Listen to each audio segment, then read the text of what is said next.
சங்கீதம் 135. அல்லேலூயா. கர்த்தருடைய நாமத்தை துதியுங்கள்.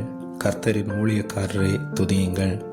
கர்த்தருடைய வீட்டிலும் நமது தேவனுடைய ஆலய பிரகாரங்களிலும் நிற்கிறவர்களே கர்த்தரை துதியுங்கள். கர்த்தர் நல்லவர். அவருடைய நாமத்தை கீர்த்தனம் பண்ணுங்கள். அது இன்பமானது.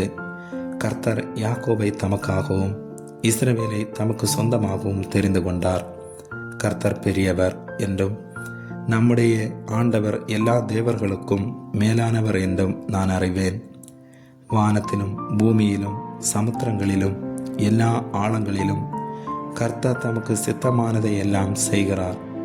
அவர் பூமியின் கடையாந்தரங்களிலிருந்து மேகங்களை எழும்ப பண்ணி மழையுடன் மின்னலையும் உண்டாக்கி காற்றை தமது பண்டசாலைகளிலிருந்து புறப்பட பண்ணுகிறார். அவர் எகிப்திலே மனுஷருடைய தலைப்பிள்ளைகளையும் மிருகத்தின் தலையீட்டுகளையும் அடித்தார். எகிப்து தேசமே, உன் நடுவில் பார்வன் மேலும் அவனுடைய எல்லா ஊழியக்காரன் மேலும் அடையாளங்களையும் அற்புதங்களையும் அனுப்பினார். அவர் அநேகம் ஜாதிகளை அடித்து பலத்த ராஜாக்களை கொண்டு எமோரியரின் ராஜாவாகிய சீகோனையும் பாசானின் ராஜாவாகிய ஓகையும் கானானின் சகல ராஜ்யங்களையும் அழித்து அவர்கள் தேசத்தை தம்முடைய ஜனமாகிய இஸ்ரவேலுக்கு சுதந்திரமாக கொடுத்தார்.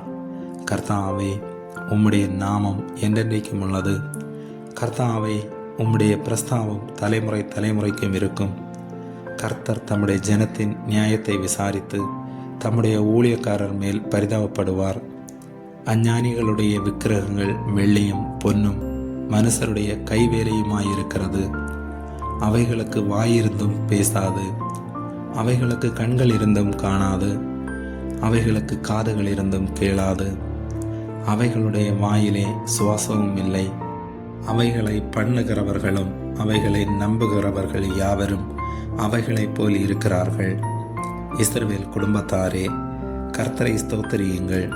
ஆரோன் குடும்பத்தாரே, கர்த்தரை ஸ்தோத்திரியுங்கள். லேவி குடும்பத்தாரே, கர்த்தரை ஸ்தோத்திரியுங்கள். கர்த்தருக்கு பயந்தவர்களே, கர்த்தரை ஸ்தோத்திரியுங்கள். எருசலேமில் வாசம் பண்ணுகிற கர்த்தருக்கு சீயோனிலிருந்து ஸ்தோத்திரம் உண்டாவதாக. அல்லேலூயா. ஆமேன்.